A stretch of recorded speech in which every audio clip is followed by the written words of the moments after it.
wanna get high, man? Let's stimulate your mind. Get up, Chucky! What have we got here? A fucking comedian. Rojan Kim?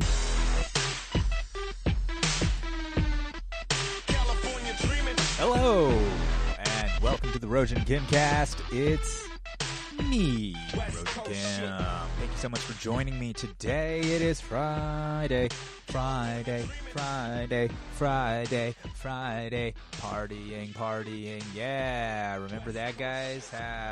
It's part of the tales we'll tell of the long ago.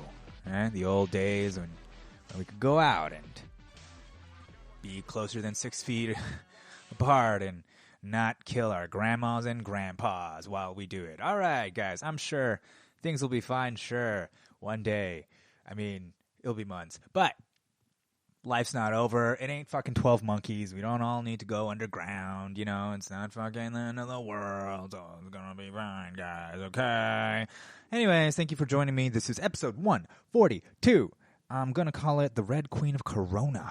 The reason I'm going to call it that will be very evident soon. This is the second part of the conflict series. Like, what am I, fucking Dan Carlin? Fucking doing hardcore history here? I mean, like, okay. I don't put in nearly the amount of work, probably, as a person should to try to inform people. But honestly, that's not my job. I'm not a journalist. I'm a clown. I'm just a clown. I'm just a guy. I'm just a guy who has silly opinions, who wants to make people laugh, but also is, I guess, maybe obsessed, or I just can't help it. I just have to say things sometimes that I see which get me into trouble. You know what I mean? Like, it'd be really easy if I was just a straight up Democrat, you know, and just like, what? Yeah, I hate Trump, blah, blah, blah, or a straight up Republican. I'm just on a team. If I was just on a team, things would be easier, you know. You really don't make any friends when you criticize both sides. You know what I mean? This is why Socrates died. You understand? This is why he had to die, because he couldn't just be like yes or no, pick a side. He had to fucking piss everybody off with his smart mouth. And that's what I'm doing with my smart mouth, with my heavily accented smart mouth. My heavily Asian accented smart mouth. Can you understand what I'm saying? Here we go. Here's a little recap of the last episode. Last episode, I was talking about conflict on the macro level during this crisis, right? How the conflict is not necessarily, the crisis is not manufactured, but in a lot of ways the conflict is, right? A lot of opportunism, a lot of politicking, a lot of people just taking advantage, okay?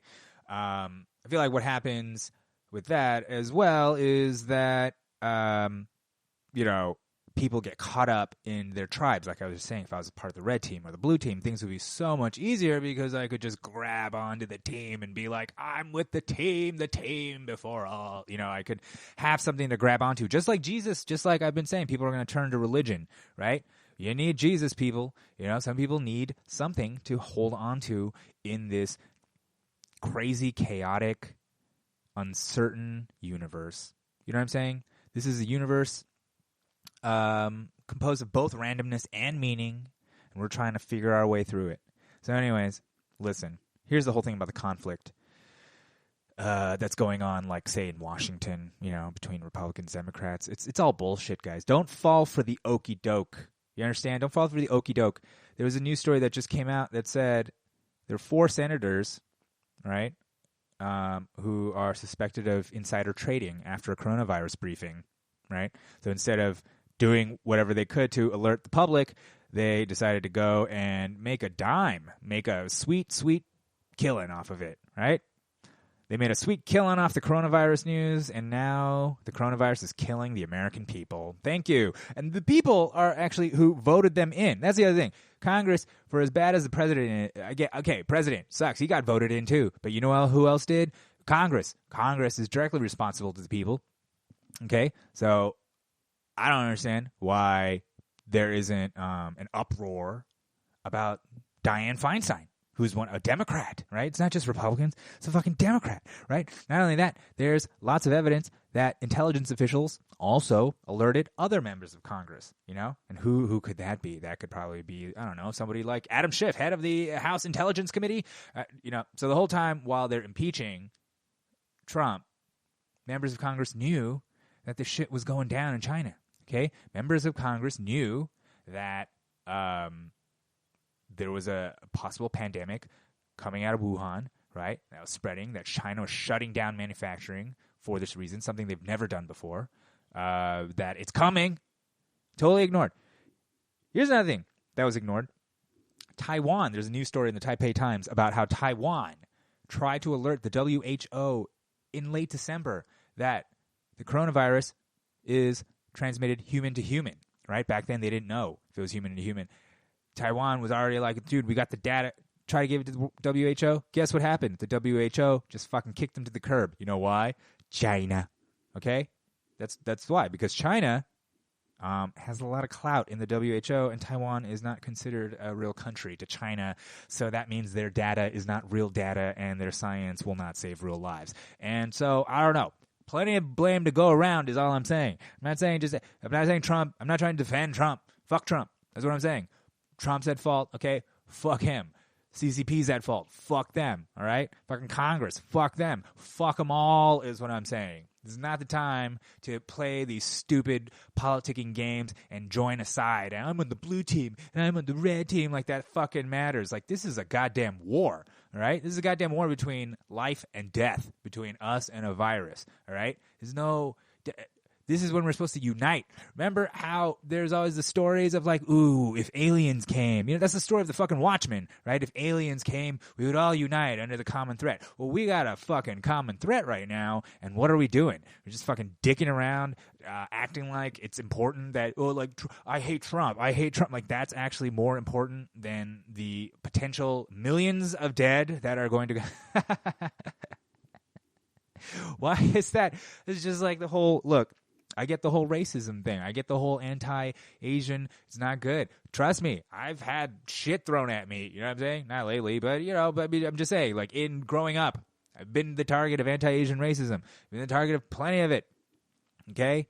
But, look, I saw a report that says there was 650 incidents of racism. Not deaths or beatings, but just, things. People saying things, and then it was reported. So 650 incidents. It's not a good thing.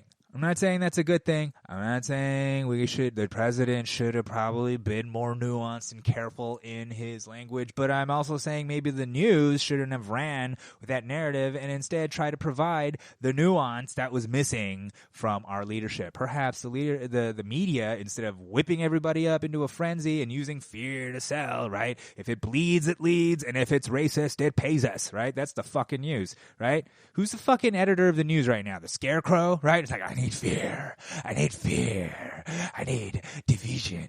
I need Democrats versus Republicans. I need racism. I need scary graphs. Like, what the fuck is going it's just like, have you just given up all your responsibilities now, media? Is that you just don't care? You don't give a fuck about us. All right, anyways. God damn it, I did it again. Last time I was trying not to rant and rave about this shit and like fucking 8 minutes in. All right, so anyways, that was the macro recap of my thoughts on the political conflict going on right now. It's stupid. All right. So now let's go to the micro. Going to the micro, obviously, clearly we're in the middle of a pandemic. There is a microbial threat. Like I just said, it's a war. Like, we're at war, okay? I mean, it's.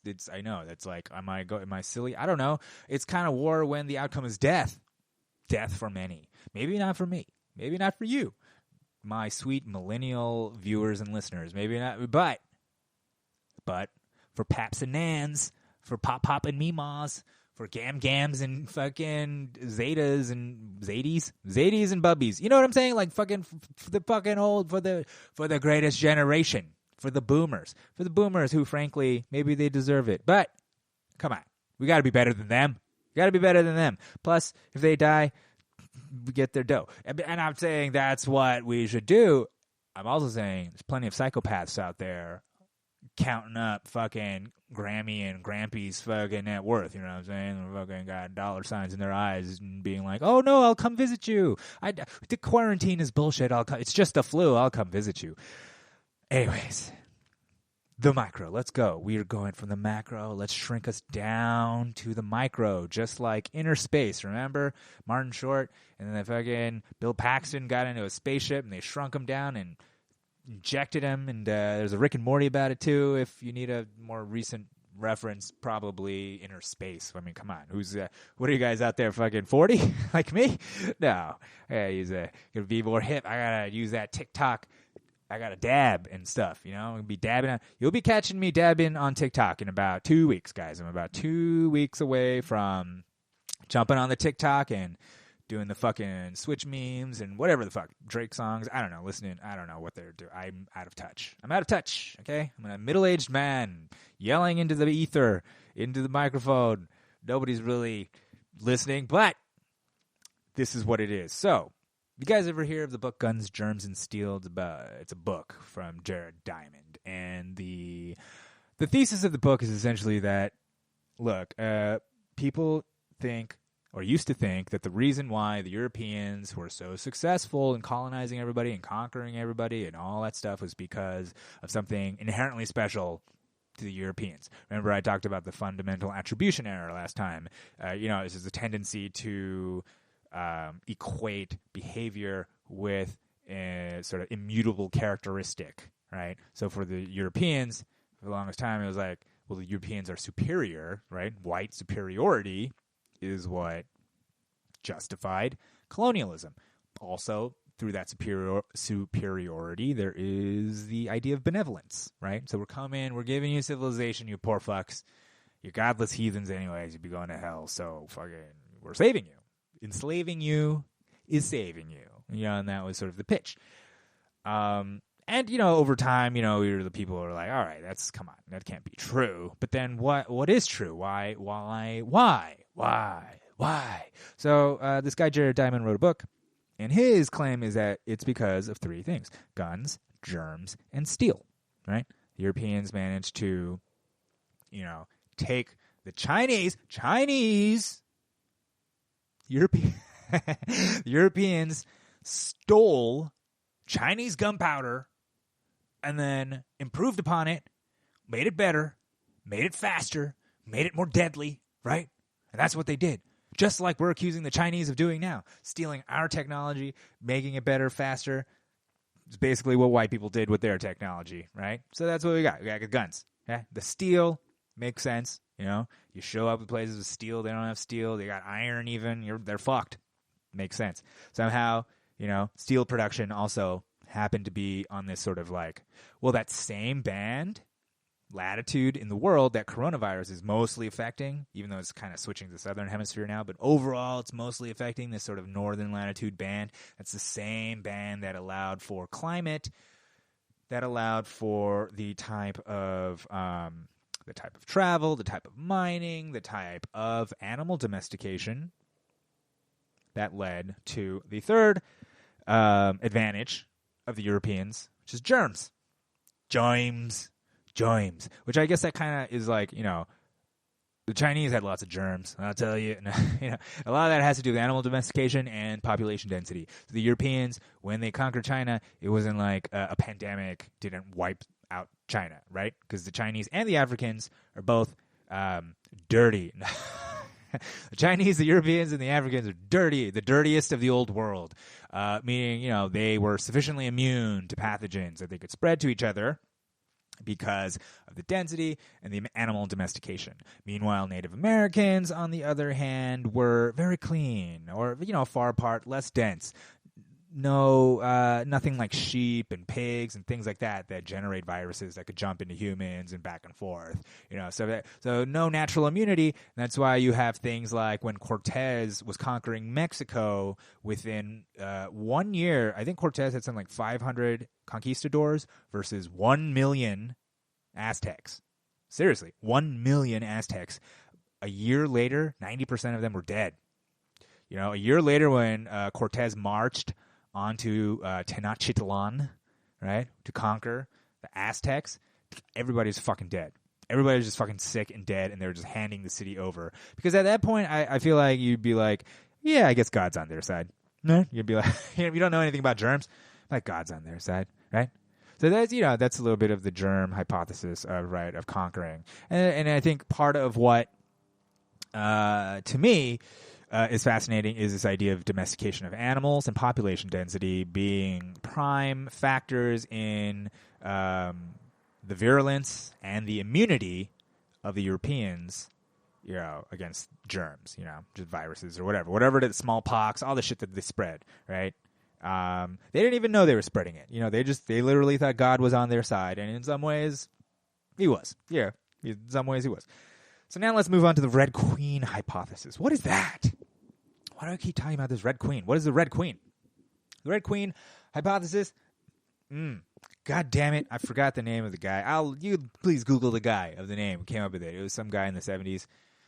It's the Red Queen hypothesis is a paradigm for evolution that was hypothesized, and it was taken from the Red Queen in Alice in Wonderland. You remember the Red Queen? Off with her head! Remember that? And here is the quote from the Red Queen. Now here you see it.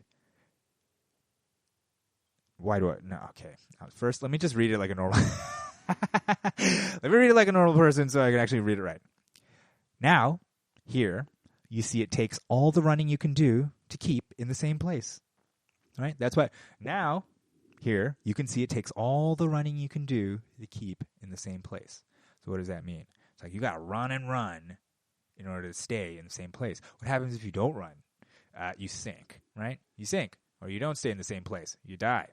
Essentially. So the Red Queen hypothesis is a version of the theory of evolution that states that conflict is what drives evolution and adaptation, right? That essentially what all life is a form of warfare, biological warfare that's been going on, right?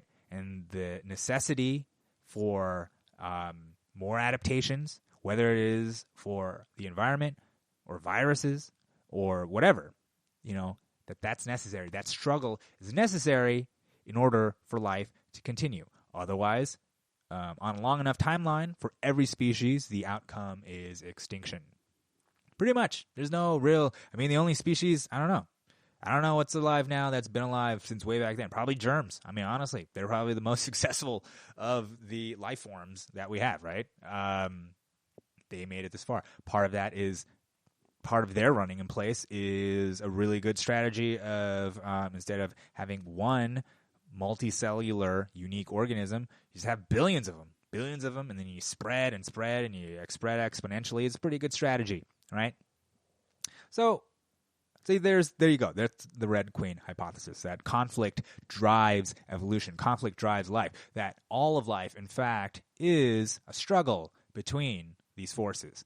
And that's what I think about viruses and life. This is not my theory, but I'm taking this Red Queen hypothesis and kind of postulating, I'm not a fucking scientist. I'm just speaking out of my ass, but I'm just saying, I trip on viruses and life all the time. Because the thing about viruses is that they're very simple organisms, right? But possibly not organisms. Jury's not out. Because, a lot of people feel that in order to be qualified as life, you actually have to be self-sufficient in moving. Viruses don't necessarily, they're not moving, they're just particles. But once the particles glom onto the right cell, a lot of crazy shit goes down. You know what I'm saying? They have the ability to infect the cell, inject a piece of their genetic code, the RNA, into your cell. That RNA hacks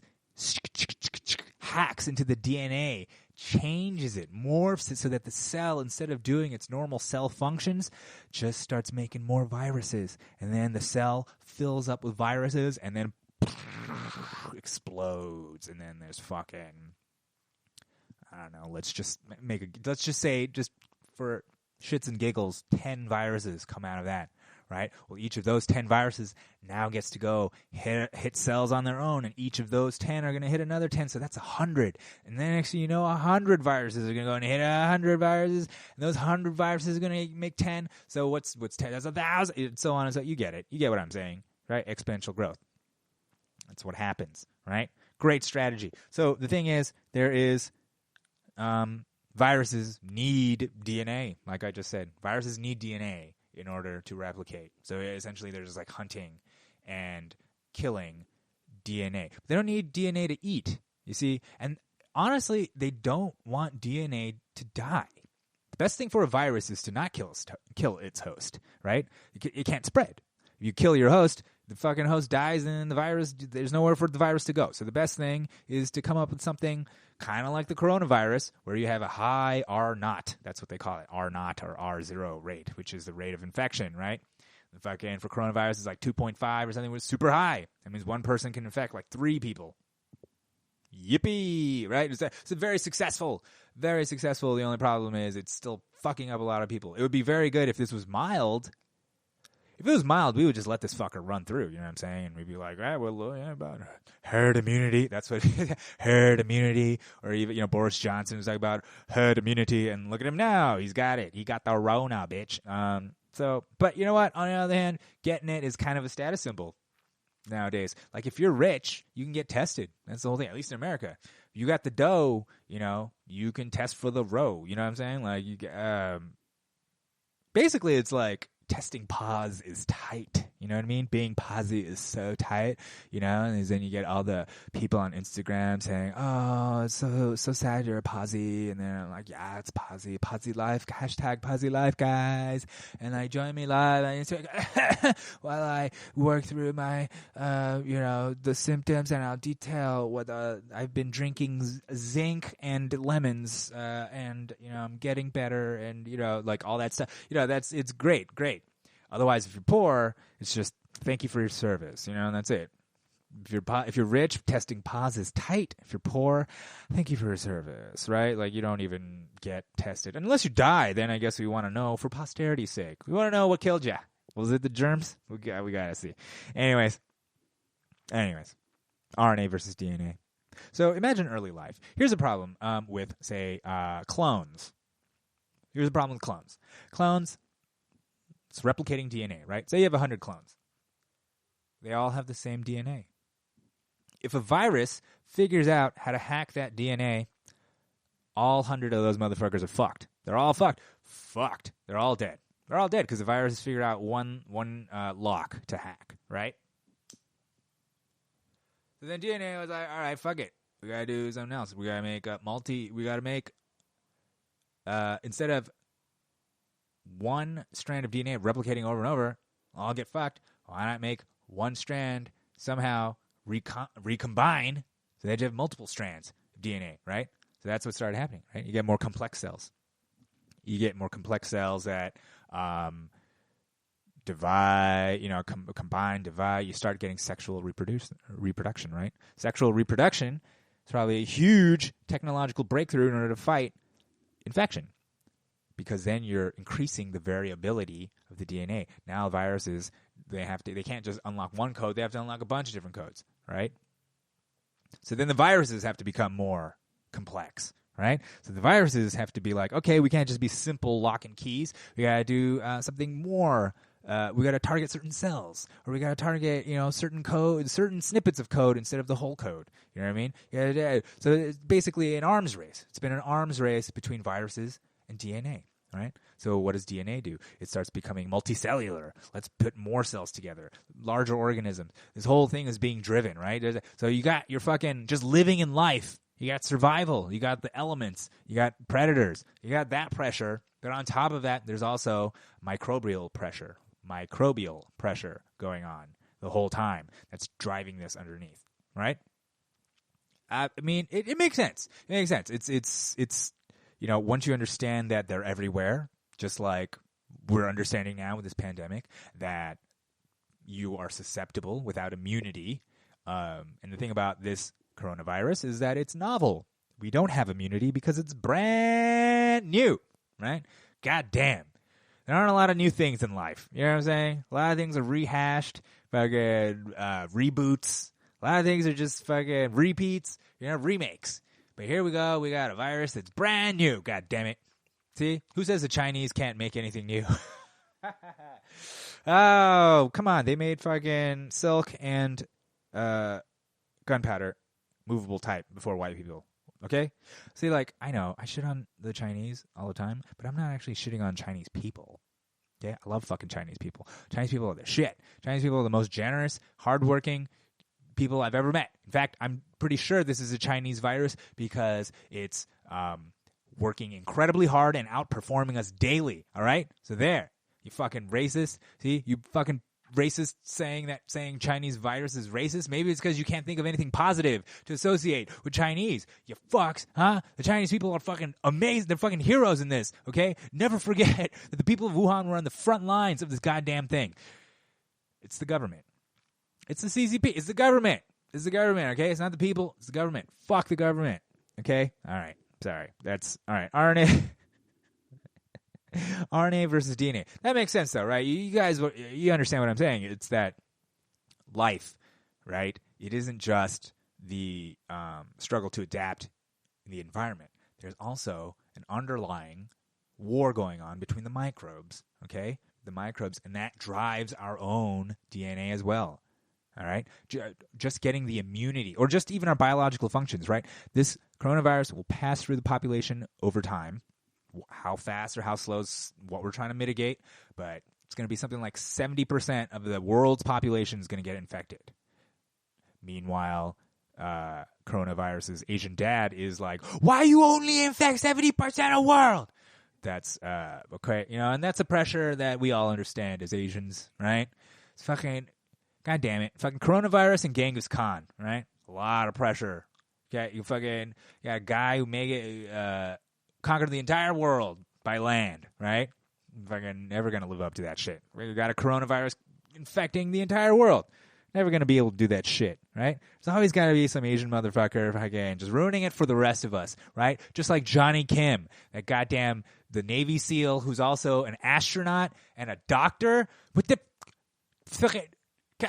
Like Ken Jeong wasn't bad enough for a guy to be a doctor and a stand-up comedian. Come on. This is what we're working with here. Meanwhile, Harvard's making it harder for us to get in, okay? And meanwhile, there's Chinese baby slaves making your fucking little phones, and we're yelling about... All right, I'm sorry. Again, the microbial world. All right. Going back to the microbes. All right. There's been evidence that you've heard of gut flora, right? You've heard of the bacteria in your stomach or in your colon or whatever, that what you're supposed to eat kimchi and what you're supposed to eat sauerkraut and what you're supposed to eat yogurt for to replenish those probiotics. It's a thing. They found evidence that those probiotics actually are associated with cravings. So if you crave sugar, it's because you have a certain type of probiotics in your gut lining that wants the sugar. It needs that food. It's actually sending chemicals, like signals to your brain. That's saying, give us a fucking sugar, and then you have a sugar craving, right? That's why people who eat lots of vegetables or whatever, they'll probably crave vegetables overall. When they eat meat, they get sick because the bacteria is missing. The bacteria, they haven't been feeding the meat-eating bacteria for a while, so those guys are gone, right? So then the gut flora is like, what the fuck is this, right? This is it. So the gut flora, they found, actually has something to do, and actually has a relationship with depression. They found that inflammation in the gut and a loss of gut flora can be positively correlated with things like depression and anxiety. All right, so there is some effect that these germs have on our behavior. Still don't get it. I mean, we just discovered that. We just discovered this, right? So as much as everybody is like, there's nothing new, there's plenty to discover. We're just fucking babies when it comes to understanding the human body, biology, any of this shit. Just fucking, I mean, as much as we know enough. We know a lot to at least, vaccinate ourselves and do stuff. But at the same time, we know very little, okay? In fact, there are more microbes on a single human being than there are human beings on the planet, or who have ever lived, actually. I think that's the actual number. Something like billions, right? It's like there's more microbes on you, the single person, than there have ever been human beings that ever existed. Okay? So, who's in charge then? Who's really in charge here? They control our behavior. There's more of them than us. They drive life. They drive DNA, the very thing that's supposed to be giving us the instinct to go survive, fuck, and eat, do all that stuff. That microbes are driving that. Okay, so who's really in charge? All right, are we just vehicles for these microbes? Are the microbes really dictating everything that's going on? Even this podcast, the internet. The fact that, just whatever, all of it. The fact that we have dogs, all of it is driven perhaps by the influence of microbes. And it's not like the microbes themselves are like people. See? We have a tendency to anthropomorphize, turn things into people because you're just fucking dumb. I mean, I think that's just what it is. I think it's just a limitation of our cognition, right? Like you look at a socket in the wall, an electric socket, and you can't help but to see a face. You know what I'm saying? Like, it's just, I think it's hardwired into our brain. I mean, I don't think. I learned it in psychology. So it's like we're hardwired into our brains to anthropomorphize things. So it's not the fact that the microbes are like, hey, we're doing this, or let's make sure that we crash Apple's stock, or they don't give a fuck. It's randomness. It's a lot of randomness, and it's trial and error, a lot of behavior over time. And that's the thing that's hard to imagine because we live in such short time scales, like 100 years at a time. And we're talking about, over millions of years, over hundreds of years, thousands of years, developing things. And, we're just kind of at the whim of it, at the whim of chaos, the whim of randomness. That's why it makes so much more sense, so much more sense to believe in God or believe that there's a conspiracy or believe that there's some explanation, some story, some reason why this is happening. Not just chaos and random, not just random recombination of things and a series of events and coincidences that lead to this. It can't possibly be that. Does that mean nobody knows anything and nobody has any control of anything and anything can happen at any time? Like a goddamn asteroid could just fall out of the sky and kill us? Yeah. But anyways, unless you believe in flat Earth, I guess that's comforting as well. So let's talk about this here virus, okay? If you go to a couple episodes ago, I was, going on about the bat eating because there's plenty of scientific evidence. I found even more papers. Now I've found at least 4 scientific papers, okay, all talking about warning the public about the presence of SARS coronavirus inside bats, okay, and how the last SARS epidemic broke out because of a bat. Fucking somehow bat infected a civet, and the civet infected the humans, and that's where it got out, and they were like, hey, we should stop eating bats. Anyways, so yes, the SARS coronavirus 2 is also found in bats, guys. This coronavirus is very similar to a virus in a bat. Now, what the fuck is up with bats? Why are bats so dirty? Are they dirty? What the fuck is up with them? So here's what I learned about bats. Yes, they're gross, but they fly. Because they fly, they have a very high rate of inflammation. Because they're flying, it's like their muscles are always burning. It's constant repair, breaking down and repair. And they can't be like humans where you got to rest, have an off day. You know what I'm saying? Bats don't rest. So their immune system, their inflammatory system, it's all just jacked up. So that means all kinds of crazy viruses live inside them and don't fuck them up because their immune system is so strong. The viruses are just there. And that's actually the way these microbes work. If you've ever had a cold, you didn't get rid of the cold. Your immune system is keeping it managed. Okay? If you get reinfected, your immune system could flare up, right? It might have antibodies because it fought off a cold before, but it might not because it could be a new variant of the virus. So you get sick again until the body builds up antibodies and figures out what to do. And that's basically what getting sick is. Getting sick is actually the immune response, right? So getting sick is body trying to fight off the virus. And sometimes what happens is the body starts fighting itself. Right, that's what's happening now with COVID-19. Like that's the final stages of COVID-19 is the virus is in your lungs. You're getting pneumonia because it's attacking. Not only is the virus attacking the cells in your lungs that Asian males, by the way, have a high propensity of. They have the most, Asian males in general, and then Asian males in particular have the most of these particular cells that the coronavirus attacks. But then once the coronavirus attacks it, your body sends off something called a cytokine storm. And it's just a storm of events that creates the pneumonia and the death. So anyways, bats got that. That's what bats got, but they don't get sick from it because their immune systems are so strong. They're very robust immune systems for being flying animals and so dirty, and they also travel very far, so they can spread these viruses here and there, and they're just really gross, guys. All right, now there's a new paper that came out that shows that the SARS coronavirus is also present in pangolins, though it isn't necessarily the bat variety. So here's the weird thing. So the bat variety of this coronavirus is incredibly viral, right? Viral. It's fucking strong, right? But the virus itself couldn't jump directly to humans because it just didn't have the code, right? It doesn't quite have the code. But does have a code to the pangolin and the civet. So the virus mutated in a way to be able to hack into the pangolin code. And here's the thing about pangolins. Pangolins have viruses that are similar to human viruses. So that's the jump. Bat to pangolin. Inside the pangolin got infected, but somehow the virus mutated, combined with a snippet of RNA from a native pangolin virus that's close to a human virus, and lo and behold, you have a novel coronavirus that goes from bat to pangolin to human. And so, you know what? Yeah, I know. People are going to be like, well, then shouldn't we stop the pangolin eating? Because pangolin is supposedly a huge delicacy. Shouldn't we stop it? Yeah, we should stop the pangolin. But here's the thing. If bats weren't on the menu, guys, none of this would happen. All right? It's the bat. It's still the bat. It's the bat, you see. The bat to the pangolin. The bat to the civet. The bat. Straight to humans also for Ebola. Like the bat. Stop eating bats. All right. Now here's the thing.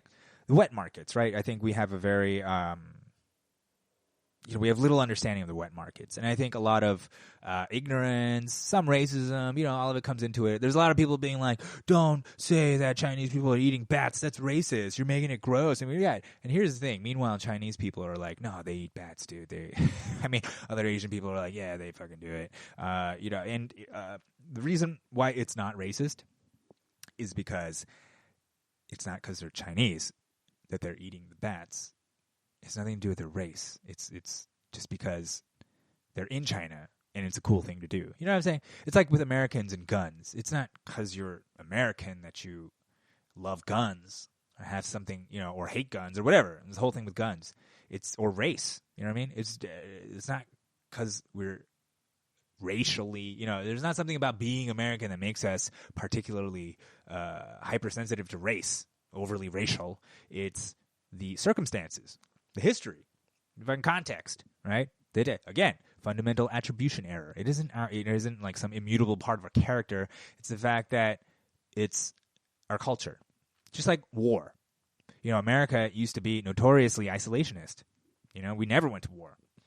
This whole going to war thing is a relatively new thing from the last century, right? And now we're at 7. We war like a motherfucker. We don't care about war. War is fun. We're doing war now. We're having guns, butter, and a pandemic. We don't give a fuck, right? It's all culture, man. That changed, right? So that's the thing.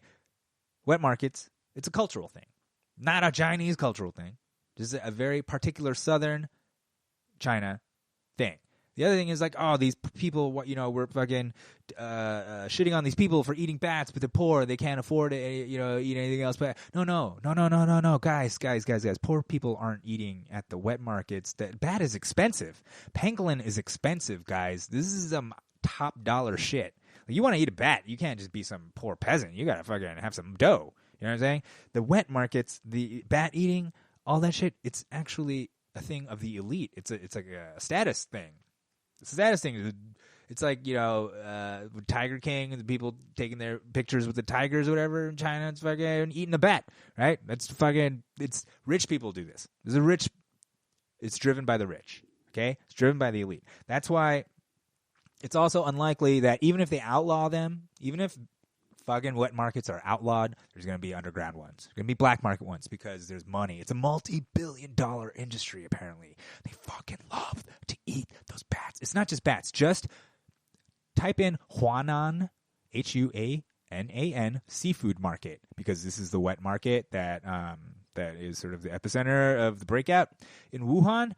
Look at their menu. Look at their menu. I shit you not. Bat is just one of many things on top of civet and pangolin and alligator and blah, blah, blah. I mean, just name a random animal and it's on there. Koala. I mean, it's fucking on there. It's on there. This is a rich person thing. That's why now I have zero sympathy. Now I'm like, you know what? Fucking stop it. Okay, that's why I don't have any.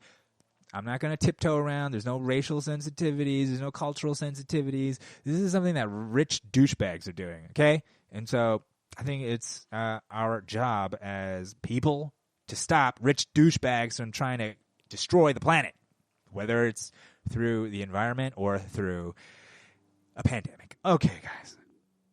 So, look. I mentioned the Taiwan. Yeah, the Taiwan. They're about, Taiwan tried to warn everybody about the germs, human to human contact. CCP blocked that. CCP blocked a bunch of whistleblowers who try to alert the world that the shit is coming. It shit is kind of spreading, and it's probably spread. Fucking, silence those guys too. Of course, the CCP has now since recanted and was like, "Hey, that guy. All right, he wasn't. He was right. He was right. He's dead. The guy who died. The doctor who died, who was suppressed, was not allowed to tell the world. Taiwan, who was suppressed, who didn't get to tell the World Health Organization about the dangers of human-to-human transmission because of politics, right? Whatever the fuck is going on now in the States, where no one could get their shit together, except for, I guess, random, mayors and governors. I mean, truly, it is up to the local governments. I mean, honestly, I think if anything, maybe the good thing will be people will lose all faith in the federal government and put more of their faith into the local government and put more scrutiny into who the fuck is your mayor and sheriff, huh? Who cares about Trump? Who's fucking running their shit in the town you're in? Because they're the ones who are going to become warlords while this pandemic is going on. They're going to be grabbing power. They're grabbing power like a motherfucker. I mean, who wouldn't? Crisis and opportunity, right? The whole thing.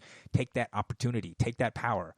And you know what, though? I'm sure I have faith that our leaders will relinquish their power once this is all over, just like they did with the TSA, right? Just like we saw how, with the TSA, they were like, we don't need to do this anymore. Here you go, guys. It's been proven it doesn't work. Here you go, guys. Yeah. Anyways, so I guess I'm going to wrap it up here. They all suck, okay? To sum it up, they all suck, right? Don't get caught up in the conflict. Don't get caught up in the information war, in the propaganda. Don't get caught up in being distracted from what this is. This is biological warfare. This is a real war. Yes, there's an information war. There's a political war. There's a geopolitical war. There's a fucking human war, okay? But underneath all of that, you got to understand it's the microbes, okay? You got to understand that on a microbial level, we may be influenced more than we think, and that the true nature of this conflict is at the microbial level. And perhaps this is a time for the fucking world to unite and get over their dumbass differences and fucking and do something, right? Listen, it's not a good sign when half this fucking country thinks that the only way Trump could do a good job is if he just shot himself in the face. You know what I'm saying? That's not good. There's people in this country who, if they were given a chance between saving humanity and working with Trump, they would rather watch the world burn. Okay? And think about that. Is that what you really want? Is it really that bad that you want people to just fucking die and everything to just crash just because you hate this guy, you don't want to work with him? I think you're as hateful. Okay? The people who are that intolerant are just as hateful to me as Trump, because you're basically being Trump. You are Trump at that point. You're acting like him. Okay? So congratulations. You are the thing you hate. Okay? That's the thing. It's Native American, little Native American saying. Okay? You can neither love nor hate anything unless you see yourself in it. Right? Same thing with Trump. Trump is us. We are Trump. That's why people hate him. That's why we love him. That's why we hate him. That's why it is what it is. I don't. I think it's all fucking dumb. It's all bullshit, guys. The people. People's what matter. People's what matter. People are what going to die. People are the ones dying. People are the ones suffering. People are the ones that are going to get us out of this. So, team people, all right? Fuck the viruses. Fuck the politics. Fuck it all. People. That's what it's all about. All right, guys. Thanks so much for listening. Again, to the Rojan Kidcast. I appreciate you. I appreciate your earballs. I appreciate the time you're giving me. Thank you so much. I'm trying to update these podcasts 3 times a week now, so hopefully you're tuning in. All right. So thank you so much for listening. Follow me out there on Stitcher. Subscribe. Stitcher, Spotify, Apple, Google. Follow me. Instagram, Twitter, Facebook. Go to RojanKim.com. Go to YouTube. Find Rojan Kim. Find me out there. Thank you so much for listening. Until next time.